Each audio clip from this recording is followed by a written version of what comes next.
মৃত্যুশয্যায় মহাবীর আলেকজান্ডারের উপদেশ। মহাবীর আলেকজান্ডার মৃত্যুশয্যায় তার সেনাপতিদের ডেকে বলেছিলেন, আমার মৃত্যুর পর আমার 3টা ইচ্ছা তোমরা পূরণ করবে, এতে যেন কোনো ব্যাঘাত না ঘটে। আমার প্রথম অভিপ্রায়, শুধু আমার চিকিৎসকরা আমার মৃতদেহ বহন করবেন। আমার দ্বিতীয় অভিপ্রায়, আমার কফিন যে পথ দিয়ে শ্মশানে নিয়ে যাওয়া হবে সেই পথে আমার কোষাগারে সংরক্ষিত সোনারূপা ও অন্যান্য মূল্যবান পাথর ছড়িয়ে দিবে। আমার শেষ অভিপ্রায়, কফিন বহনের সময় আমার 2 হাত কফিনের বাইরে ঝুলিয়ে রাখবে। মৃত্যুশয্যায় উপস্থিত লোকজন তার এই অদ্ভুত অভিপ্রায়ে বিস্মিত হন, কিন্তু এই ব্যাপারে তাকে কিছু জিজ্ঞেস করার সাহস পাচ্ছিলেন না কেউ।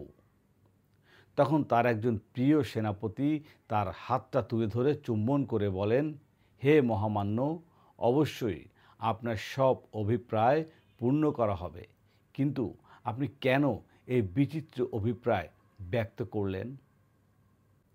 একটা দীর্ঘশ্বাস গ্রহণ করে আলেকজান্ডার বললেন, আমি দুনিয়ার সামনে 3টা শিক্ষা রেখে যেতে চাই। আমার চিকিৎসকদের মৃতদেহ বহন করতে বলেছি এই কারণে যে যাতে লোকে অনুধাবন করতে পারে চিকিৎসকরা আসলে কোনো মানুষকে সারিয়ে তুলতে পারে না, তারা ক্ষমতাহীন আর মৃত্যুর থাবা থেকে কাউকে রক্ষা করতে অক্ষম। সমাধিস্থানের পথে সোনাদানা ছড়িয়ে রাখতে বলেছি মানুষকে, এটা বোঝাতে যে ওই সোনাদানার একটা কণাও আমার সঙ্গে যাবে না।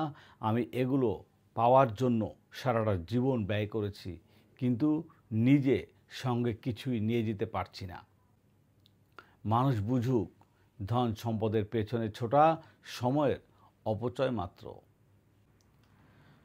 কফিনের বাইরে হাত ছড়িয়ে রাখতে বলেছি মানুষকে এটা জানাতে যে খালি হাতে আমি এই পৃথিবীতে এসেছিলাম, আবার খালি হাতেই পৃথিবী থেকে চলে যাচ্ছি।